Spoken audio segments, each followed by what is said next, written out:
Hi everybody, welcome back to my channel, or welcome if you're new. My name is Amy and today we will be going over the Madeleine McCann case.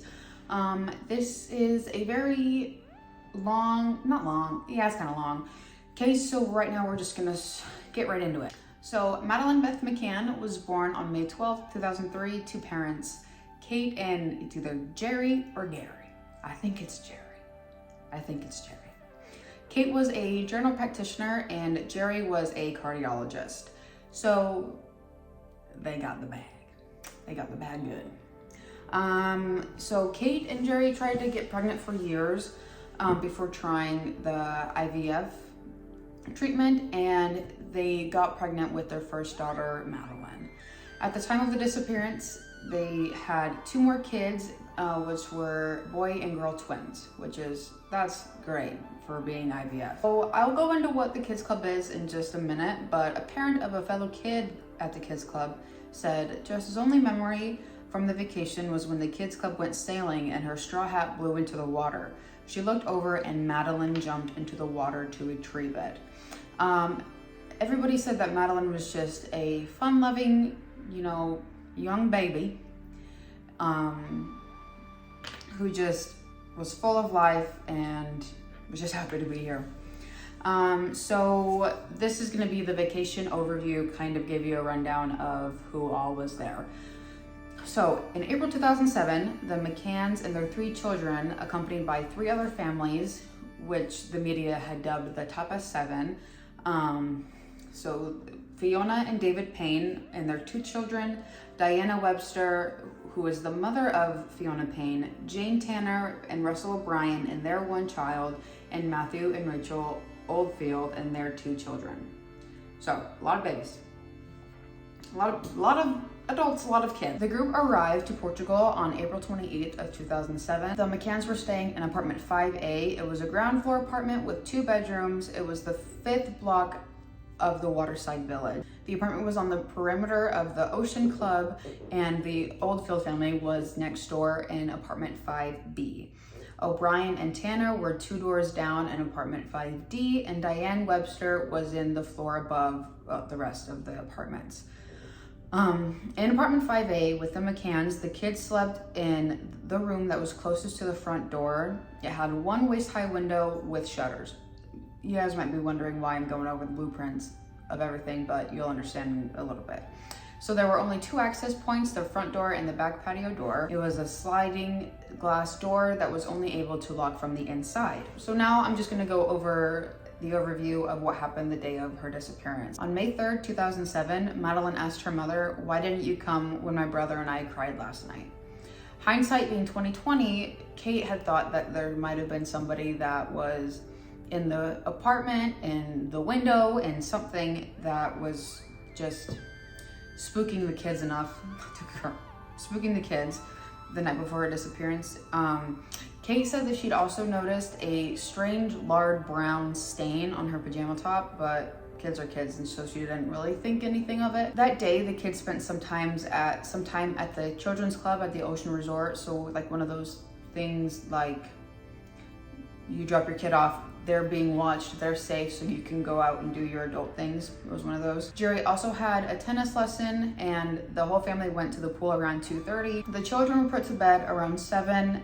Parents said that the children were very tired and they didn't even stay awake for 1 bedtime story. At 8:30 that night, the Tapas 7 went to dinner. So the Tapas 7 was the adults plus the McCanns. The McCanns aren't added in there. They met for dinner every day. That's why they were called the Tapas 7.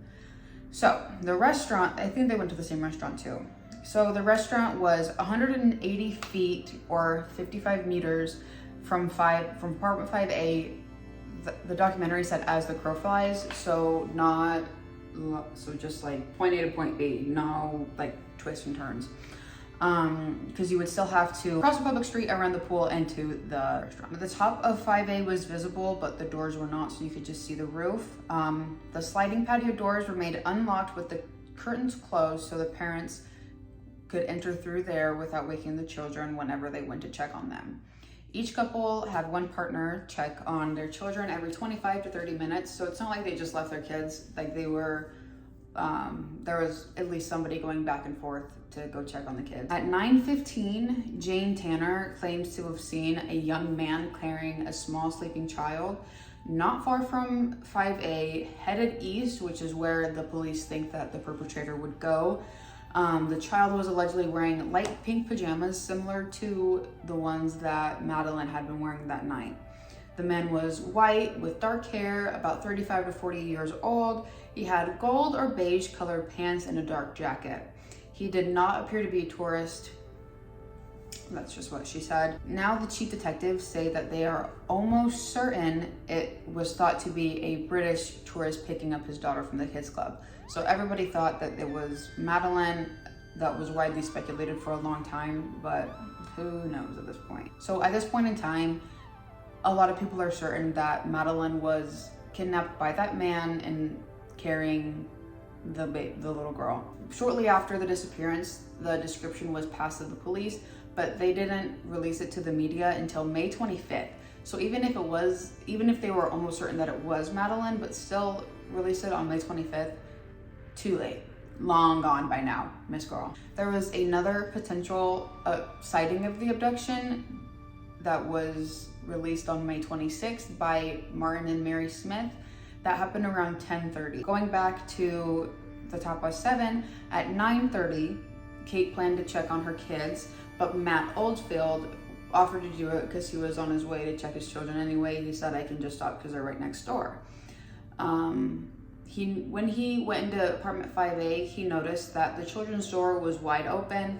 After he didn't hear any noise, he didn't think anything of it and left. He didn't actually go into the room. He just went into maybe like the living room, the main area, saw that the door was open, didn't hear anything, so he left. At 10 o'clock, who knows if it was mother's intuition, but Kate still went to go check on the children.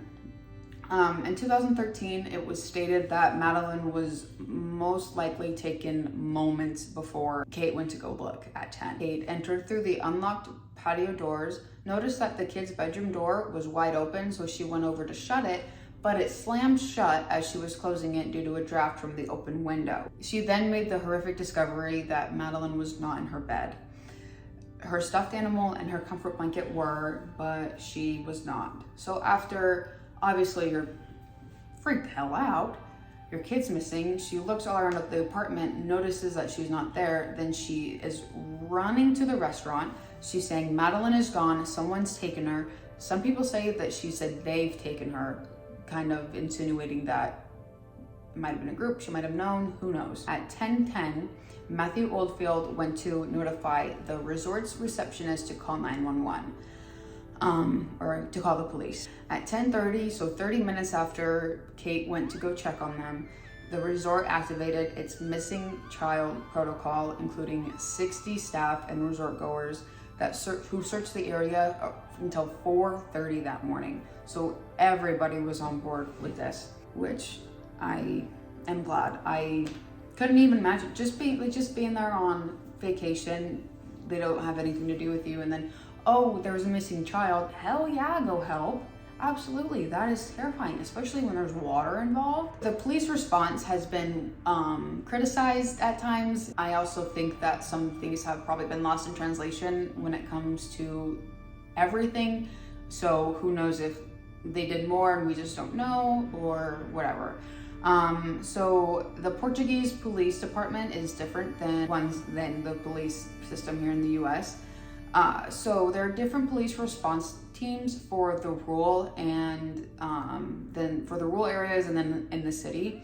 Where I'm from, where I grew up, it was mostly for like emergency medical stuff, but they had QRUs called like quick response units. I don't know if I assume they have them everywhere else, but it was the QRUs were volunteers most of the time that lived closer to these places. So a call comes in, QRU gets dispatched because they can be there first, and then like the regular ambulance can go over there and help, but they're already getting medical intervention a lot quicker with the QRU. So I don't know if it's something like that in Portugal here or what. There are two different teams that we're going to be referring to. That kind of reminds me of like county police, and then you got state police, kind of. The NGR is the National Guard Republic, so I assume that could be somewhat equivalent to the state police over here, and then the public judicial police, so what I assume was like county over here. Two NGR officers arrive to the resort at 11:30. It took about an hour for them to get there, and they were only 5 miles away or 8 kilometers away, but it took them an hour for a missing little girl. I don't know if maybe they assumed like, oh, she just wandered off, she got distracted, they're gonna find her or something, but better safe than sorry, especially when it involves a child or anybody for that matter. The PJ or public judicial were ordered to arrive at 12 o'clock midnight, but Kate claimed they didn't get there until 1 o'clock, whereas the police claim they got there 10 minutes after the call. So who knows what actually happened, if Kate's lying or if they're lying or what's going on. Patrol dogs arrive at 2 a.m. to patrol the area because at this point they're probably thinking it's a kidnapping, so they need to secure the premises. And search and rescue dogs arrived at 8 a.m. It's widely acknowledged that crucial mistakes were made during the golden hours of the investigation. Border and Marine Police didn't receive Madeleine's description for hours after what happened, and I would think that you would probably want to have those be your first people that have it, just in case whoever kidnapped her is going to go across the border, which is more than likely going to happen. Kate claimed that the roads in and around the resort were not closed until 10 a.m. so anybody who wanted to get out could, anybody who wanted to get in could as well. Police did not request footage of cars leaving the town. It took Interpol 5 days to issue a missing persons report, and they did not interview anybody at the resort. Resort goers called for months after returning home to give their statement, just to say, hey, this is what happened. I know you didn't ask, but I'm gonna say it because I know it can help, which is crazy. Police were ordered to check every car leaving, and they didn't do anything. There's footage on the Netflix documentary of literally cars driving by and them just watching and talking to each other, acting like they're not even on the job. The crime scene was also not secured, and there were many people going in and out of it, many just resort goers going in and out of it, trying to help the family, but also not noticing that they shouldn't be in there because they need to preserve all DNA that was there at the time of the crime. Police took DNA from the apartment and sent it to 3 different laboratories. On June 1st, 2007, DNA from one stranger was found, but about 20 people had entered and left apartment 5A before it was secured, so it could have been anybody, or it could have been Kate was walking and somebody brushed up against her, like somebody that wasn't even a part of the resort. A case file that was released in 2008 stated that 5A remained empty for 1 month, but it was able to be rented out again. It was ultimately sealed off in August of 2007, so nobody could rent it because it is now evidence of a significant crime. The night of the disappearance, large crowds obviously gathered on the roads and even surrounding the children's bedroom window, so that possibly could have destroyed any evidence that was over there. Just a lot of mistakes, and might be the reason why she still hasn't been found. So the United Kingdom police agreed to have the police of Madeleine's hometown lead the British response team. It was called the Golden Group. It was a serious organized crime agency, child exploitation and online protection center, and the National Police Improvement Agency. So you have just heavy hitters of people working on this case. So this case has been called a media circus, and I totally agree. A lot of people were looking at the McCanns as suspects, including the public judicial police. In 2008, Jerry told Vanity Fair that he decided to, quote, market his daughter to keep her in the public eye. PR reps and journalists flooded the streets of what used to be a peaceful resort town, just trying to get what they could about this case. A British investigator stated that he tolerated the media personnel for the first 10 days, then he had to call the British press police for intervention. I think it's funny that they have press police. That's a good idea. I don't know if the US has something like that or if any other country does, but that's the first time I've heard of it. That, I'm sure they're used a lot. At this point, the McCanns are obviously so desperate. They just want to find their baby, and I totally understand. They are pleading for help on interviews. They're pleading for help during press conferences. They're giving statements, everything. They set up something called Madeleine's Fund, leaving no stone unturned.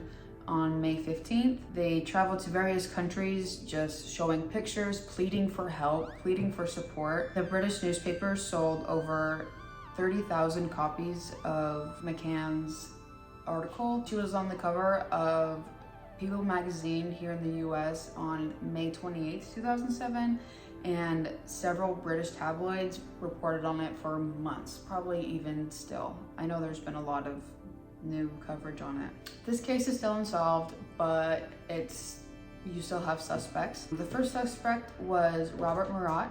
If you have watched the Netflix documentary, you already know exactly who this is. He was a 34-year-old British Portuguese man.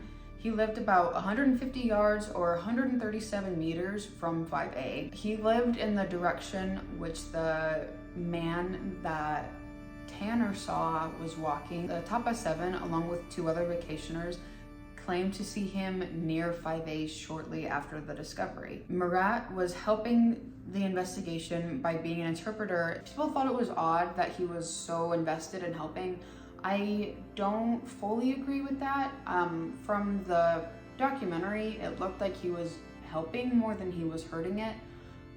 That's just my opinion, and that's just what they show. Who knows if it's in favor of Robert Murat? Who knows if he's not the director or the bankroller for it, you know? Not too long before the disappearance, I think it was a couple years, there was a case out of Britain where the murderer of 2 young girls was helping with the investigation to try to cover up for his crime.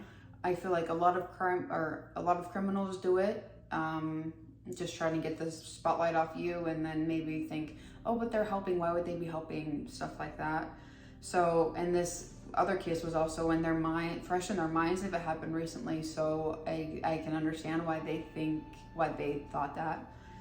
On May 15th, Murat's home was searched, his pool was drained, and his tech was confiscated.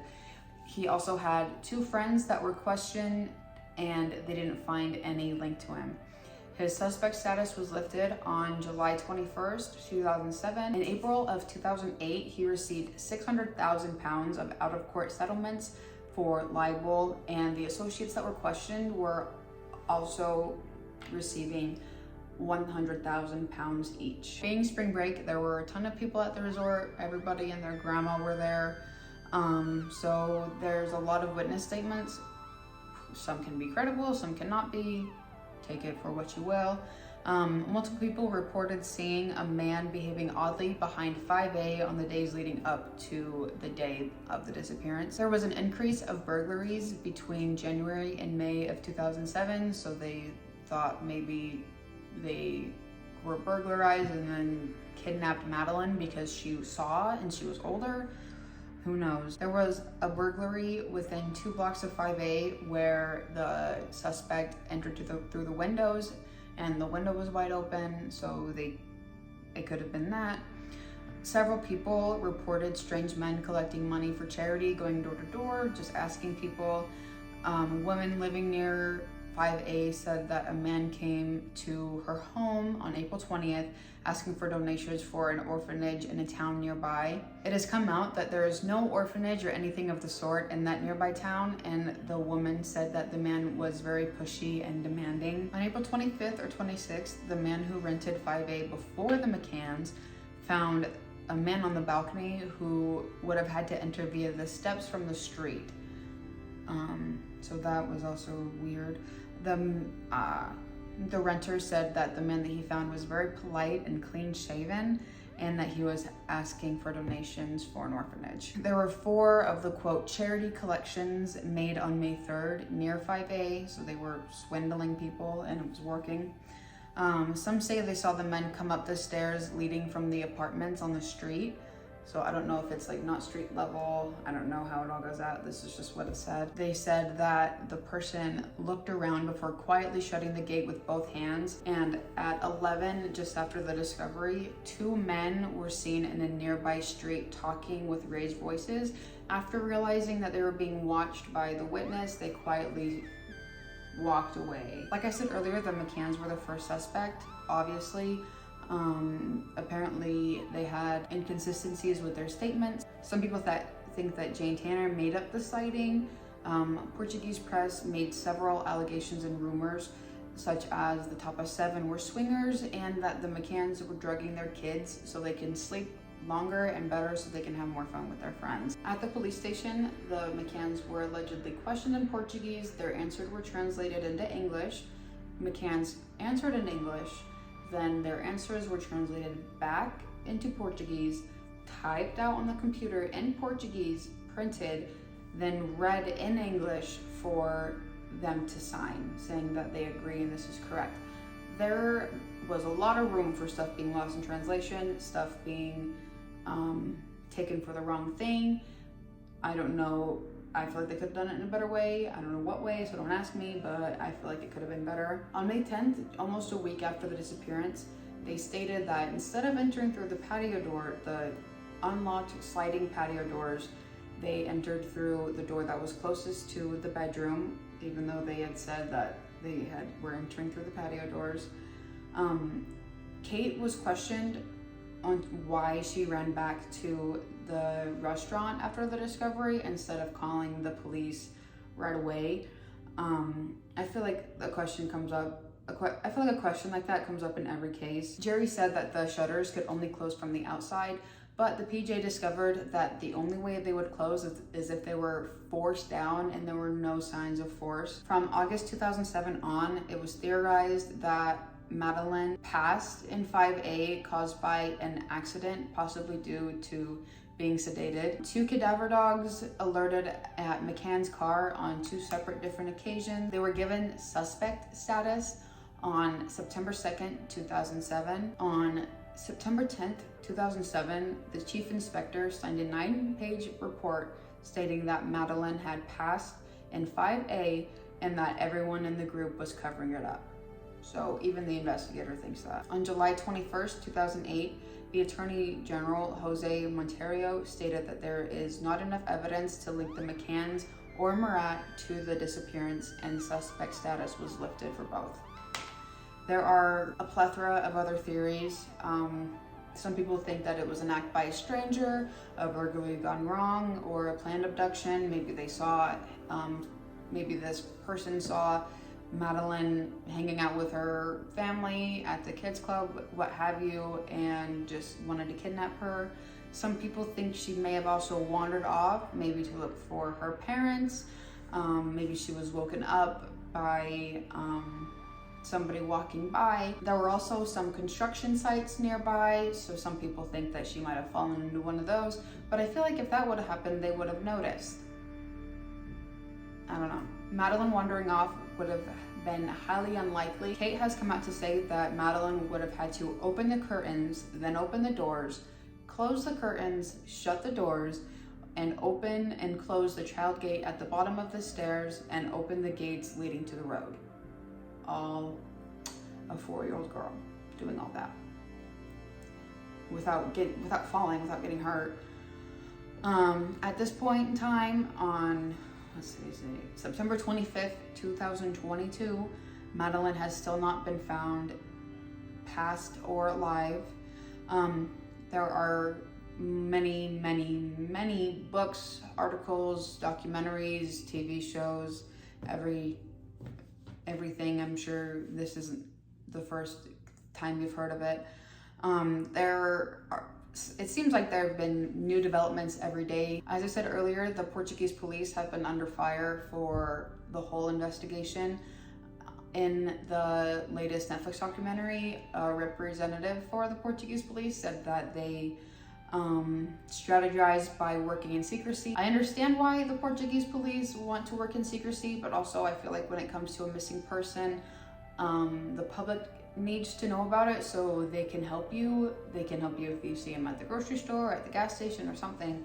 But I do understand why they wanted to keep it a secret, especially for how high profile it is. That is it for today's video, guys. Thank you so much for watching. If you guys have any more suggestions, leave them down below. Also give this video a thumbs up and subscribe. That would really help me out a lot. And I will see you guys next time.